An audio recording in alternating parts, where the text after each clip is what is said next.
race 2 of the 2022 Mottel Dutch Round.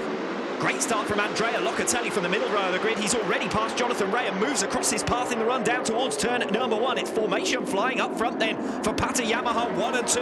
Perfectly executed from them. Jonathan Rea off in the early stages, got an incident further back down the order. I think that might have been Kota Nazane, but up at the front, no change. And it's good news for the other Yamahas at the head of the field. Razgatlioglu leads Locatelli. Bautista ahead of Lekawona. Another really fast start from the number 7 HRC machine. Big contact there further back. Garrett Gerloff, I think they're clipping the tail end of Jonathan Rea. Rea is still on board his machine. He's down to 5th, but really up against it in the early running. Oh, it was Baz so actually that's the crash. Philip Ertl had already pulled up at the side of the circuit. I'd spotted that one, but Loris Baz has gone down, and that'll be heavy at turn 8. Yeah, we've seen some really big crashes through there, but Baz able to walk away from that. We just saw it very much in the background. You see Bautista trying to make his way into the foreground.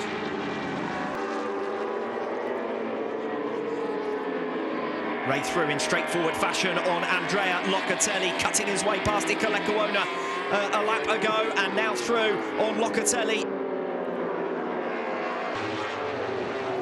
Bautista to the inside into the gear timber curve on Toprak Razgatlioglu. Toprak will now have the switchback. Bautista momentarily runs over the curb. It halts his momentum. Jonathan Rea with an opportunity now to try and pass Bautista. He goes to the outside line into turn 1 and can't get there. So Razgatlioglu remains in front from Bautista in 2nd and Jonathan Rea in 3rd. New fastest lap of the race from Rea on lap number 3 at 1 minute 34 flat, and that's over half a second faster than either Bautista or Razgatlioglu. Rea's already passed 2. He's coming for the 2 that remain. Yeah, and certainly for Jonathan Rea, he's going to see that opportunity pretty soon, because Bautista, for the first time today, we've seen him try and make a move into the chicane at the end of the lap. Couldn't get the bike stopped. Into turn 1, he also had a bit of a moment through there as well. So he's trying to be as aggressive on the brakes as possible. Jonathan Rea's going to feed off that as well, because he knows he's traditionally stronger on the brakes than Bautista. Bautista about to lose 2nd position here to Jonathan Rea into the gear timber curve, where a lap ago Bautista attempted a move on Toprak Razgatlioglu. The top 3 in the championship still in those provisional podium places. They're 0.6 of a second up ahead of Andrea Locatelli, who sits in 4th. Locatelli ahead of Ika Lekawona. Michael Ruben Rinaldi and Alex Lowe's both setting personal best laps last time around as they try to make back lost ground against Lekawona in the battle for 5th position. So Locatelli in pride of place there, once again in P4.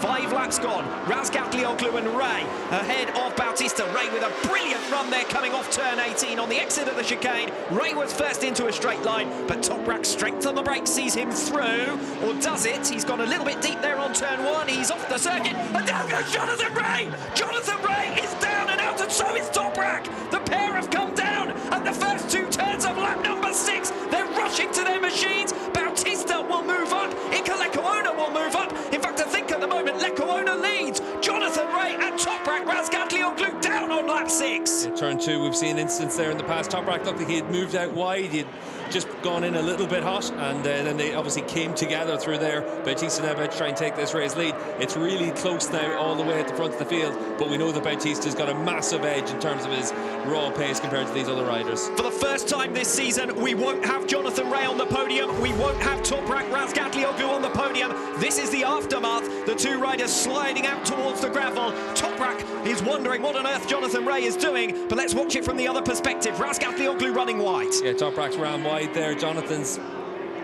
not really over on the curb. It's tough to see from that angle. From that perspective, from that point, it looks like Toprak's outside there onto the curb. Rea's trying to just hold his normal race in line. 2 bikes going to the same place.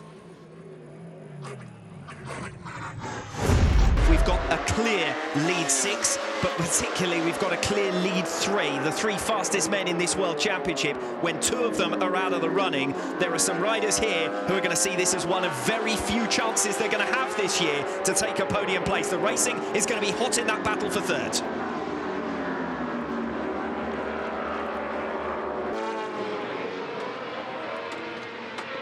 Well, so many times we had major drama, Jonathan Rea falling or Toprak Razgatlioglu falling. So many times they've thrown the bikes at one another and still both stayed on. This is an exception rather than the rule.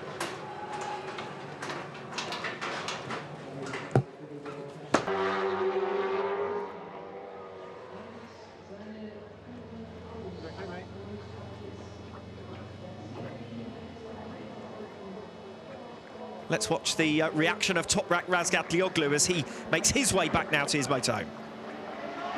No, he's going to go back into the pit box, in fact, and we recover the race leaders. At the end of 9 completed laps, then it's Alvaro Bautista who leads by 1.7. Forget about him. Iker Lecuona in second, might be vulnerable in the second half of this race, but at the moment, he is looking oh so good on board that HRC Honda P2. Andrea Locatelli, the best part of a second back. He's going to be doing the scoring for Pata Yamaha here after the retirement of Toprak Razgatlioglu.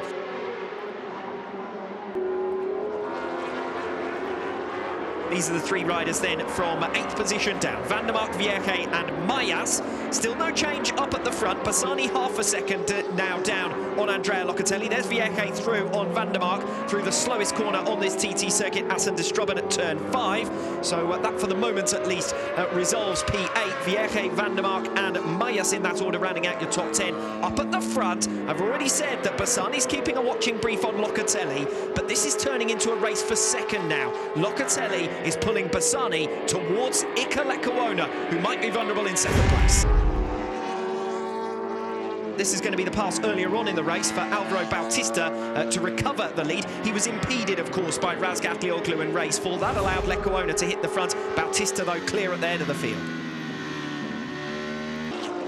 According to the timing tower on the left-hand side of your screen, and now in evidence on track. We've had a fair few position changes in what is a battle now for 4th, and Scott Redding making up another place, this time on Alex Lowe's as they came in towards the chicane. Great race this is turning into for Scott Redding. Can he now hunt down Locatelli and Lecuona? Will they be coming to blows themselves for second place? Bassani back through on Lowe's. That's going to be the biggest frustration for Alex Lowe's. Done all the hard work to pass Axel Bassani. Then the Ducati comes breezing through at the end of the start-finish straight. It's only 300 metres, but it was enough for Bassani to pass Lowe's for P5 there. Locatelli, though, bagging an extra 4 points here, potentially for himself. The door is open from Lecuona, wide around de Strubben, and through comes Andrea Locatelli for second place to the applause of the Pata Yamaha pit box. Has Lecuona got anything in the locker to try and respond, or is it now a case of bringing home this podium because he's over 3 seconds clear of Scott Redding and that 3-rider fight for 4th position behind?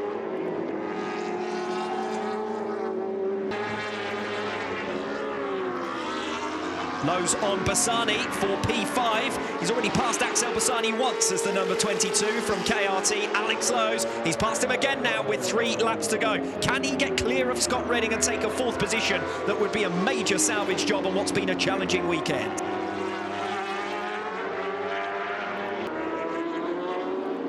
Alex Lowe's has come through for 4th place. So Lowe's has had a couple of goes at Redding. He looked down the inside a lap ago but couldn't find his way through. This time he's made it stick on the final lap. The perfect time to make his move. And Redding there is going to lose another position. Bassani coming through as well. It's crucial on the final lap. Any instance of touching the green paint will be dealt with harshly, as it was for Alvaro Bautista in the Tissot Superpole race this morning. But it's time for Bautista's revenge. Alvaro Bautista looks at the green paint on the exit of the final turn, punches the air with delight as he crosses the line to take victory. Race 2 of the Mottle Dutch round goes to Alvaro Bautista, and the championship lead after the opening 2 rounds of this 2022 campaign is with the Ducati man as well.